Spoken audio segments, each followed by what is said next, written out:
नमस्कार। आज के इस एक्सप्लेनर में हम अपने आसपास की दुनिया के कुछ बहुत ही बुनियादी लेकिन बेहद दिलचस्प भौतिक विज्ञान यानी फिजिक्स को डिकोड करने वाले हैं, और वो भी बिल्कुल रियल वर्ल्ड एग्जांपल्स के साथ। क्योंकि फिजिक्स कोई बोरिंग सब्जेक्ट नहीं है। ये तो हमारे हर कदम, हर सांस और हमारे चारों तरफ होने वाली हर घटना में मौजूद है। तो चलिए बिना किसी देरी के शुरू करते हैं। तो आज के सफर का रोड मैप कुछ ऐसा रहेगा। हम शुरुआत करेंगे गुरुत्वाकर्षण के सार्वत्रिक नियम से, फिर समझेंगे मुक्त पतन या फ्री फॉल क्या होता है। उसके बाद द्रव्यमान और भार के बीच का कंफ्यूजन दूर करेंगे, प्रणोद तथा दाब पर बात करेंगे, और आखिर में उत्प्लावकता यानी बायंसी के विज्ञान को एक्सप्लोर करेंगे। सबसे पहला विषय है गुरुत्वाकर्षण का सार्वत्रिक नियम। ये वो अदृश्य धागा है, वो इनविजिबल फोर्स है जिसने हमारे पूरे ब्रह्मांड को एक साथ पिरो के रखा है। अब यहाँ एक बहुत ही क्लासिक सवाल आता है। अगर पृथ्वी पेड़ से गिरते हुए एक सेब को नीचे अपनी तरफ खींच लेती है, तो वो चंद्रमा को भी खींचकर खुद से टकरा क्यों नहीं देती? महान वैज्ञानिक आइजैक न्यूटन ने भी बिल्कुल इसी सवाल पर गहराई से सोचा था, और इसका जवाब छिपा है इस बात में कि चीजें गोल गोल यानी वृत्ताकार पथ पर कैसे घूमती हैं। इसे समझने के लिए एक छोटा सा इमेजिनेशन करते हैं। मान लीजिए एक धागे में पत्थर बांधकर उसे जोर जोर से गोल घुमाया जा रहा है। यहाँ अंदर की ओर एक लगातार खिंचाव महसूस होता है ना? इसे ही अभिकेंद्र बल या सेंट्रीपिटल फोर्स कहते हैं।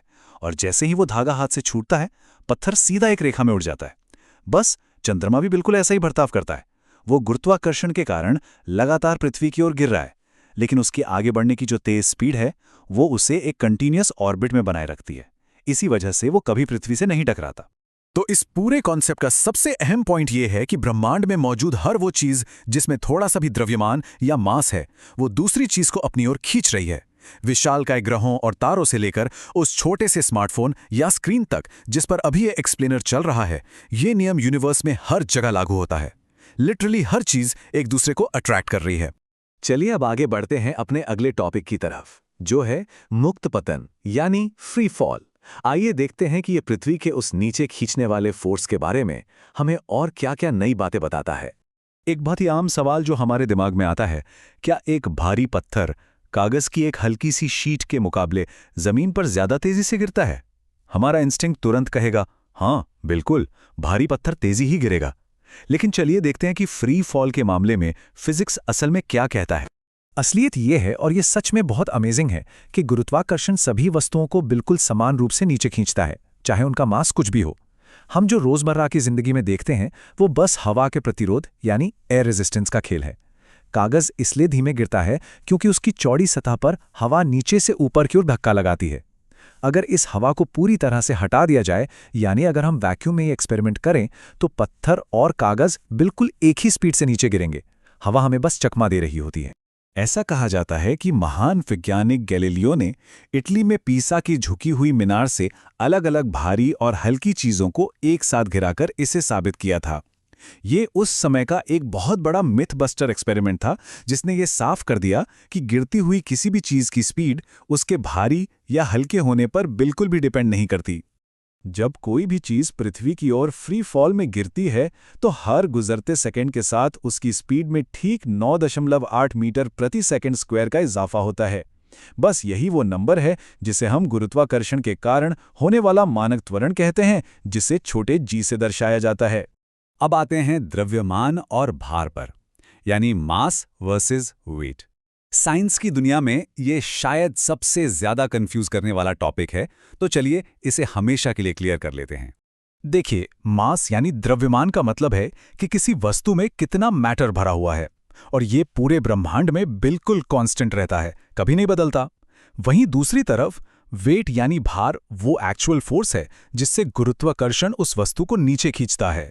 तो अगर कल को अंतरिक्ष की यात्रा पर जाने का मौका मिले, तो मास बिल्कुल वैसा ही रहेगा, लेकिन वेट इस बात पर पूरी तरह डिपेंड करेगा कि वो यात्रा किस ग्रह पर हो रही है। जरा इन आंकड़ों पर गौर करते हैं। हम साफ देख सकते हैं कि चंद्रमा का मास और उसका रेडियस दोनों ही पृथ्वी की तुलना में बहुत छोटे हैं, और इसी वजह से चंद्रमा का गुरुत्वाकर्षण बल पृथ्वी के मुकाबले काफी कमजोर पड़ जाता है। मास और रेडियस के इसी भारी अंतर का सीधा सा नतीजा ये होता है कि चंद्रमा पर किसी भी चीज का भार पृथ्वी पर उसके भार का केवल 1/6 हिस्सा यानी 1/6 ही रह जाता है।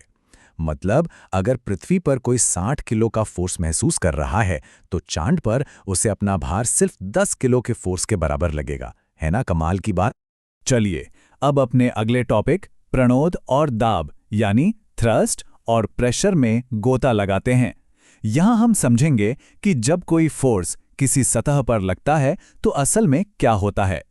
क्या कभी ये ख्याल आया है कि आर्मी का एक विशालकाय टैंक जिसका वजन हजारों टन होता है वो कीचड़ या कच्ची जमीन में धंस क्यों नहीं जाता?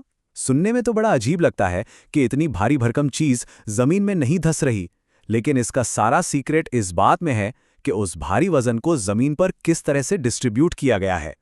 ढीली रेत पर आसानी से चलने वाले ऊंट के चौड़े पैर हों या आर्मी टैंक की वो चौड़ी चेन्स या फिर भारी ट्रकों के वो एक्स्ट्रा वाइड टायर, ये सभी चौड़ी सतहें फोर्स को एक बहुत बड़े एरिया में फैला देती हैं ताकि वो जमीन में ना धंसें।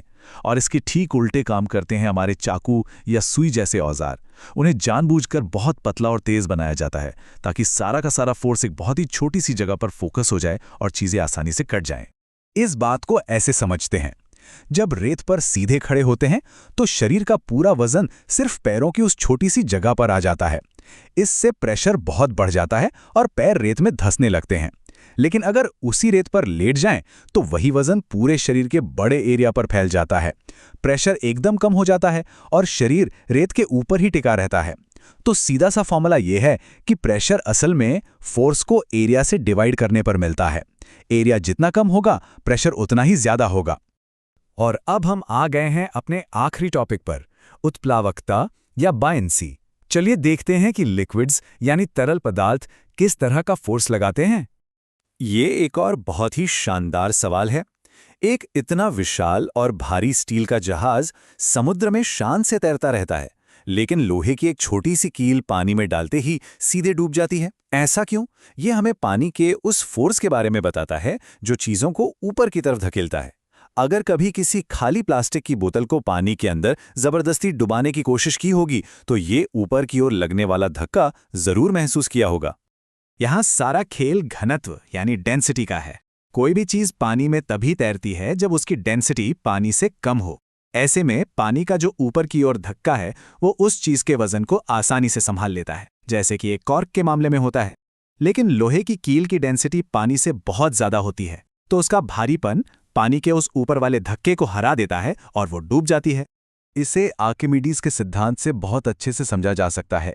यह सिद्धांत कहता है कि जब किसी चीज को किसी लिक्विड में डुबाया जाता है तो उस पर ऊपर की तरफ एक फोर्स लगता है, और ये फोर्स ठीक उतना ही होता है जितना उस चीज ने पानी को अपनी जगह से हटाया है। तो सीधी सी बात है, जो चीज जितना ज्यादा पानी अपनी जगह से हटाएगी उसे उतना ही जोरदार ऊपर की ओर धक्का मिलेगा। और हमारे वो बड़े बड़े अंदर से खोखले स्टील के जहाज बिल्कुल यही करते हैं। वो इतना सारा पानी हटा देते हैं कि वो आसानी से तैरते रहते हैं। और इस सिद्धांत के पीछे की कहानी तो और भी मजेदार है। कहते हैं कि आर्किमिडीज ने पानी हटाने वाले इस नियम की खोज तब की जब वो नहाने के लिए पानी से भरे एक बाथटब में उतरे। जैसे ही वो अंदर गए, पानी बाहर छलकने लगा। ये देखकर वो इतने एक्साइटेड हो गए कि वो यूरेका यूरेका चिल्लाते हुए, जिसका मतलब है मैंने पा लिया, बिना कपड़ों के ही सीधा सड़कों पर दौड़ पड़े थे। तो चलिए इस एक्सप्लेनर को खत्म करने से पहले एक बहुत ही दिमाग घुमा देने वाले सवाल पर सोचते हैं। अगर एक तराजू पर ठीक 100 किलो रुई और 100 किलो ठोस लोहा तौला जाए तो हवा के उस ऊपर की तरफ लगने वाले फोर्स यानी उत्प्लावन बल को ध्यान में रखने के बाद असल में भारी कौन सा होगा? जरा सोचिए, रुई का ढेर हवा में कितनी बड़ी जगह घेरता है और कितनी हवा को हटाता है। शायद इसे गहराई से सोचने पर पता चले कि वो तराजू असल में झूठ बोल रहा है। इस दिलचस्प सवाल के साथ ही ये एक्सप्लेनर यहीं समाप्त होता है। इन साइंटिफिक कॉन्सेप्ट्स को एक्सप्लोर करने में हमारे साथ जुड़ने के लिए बहुत बहुत धन्यवाद।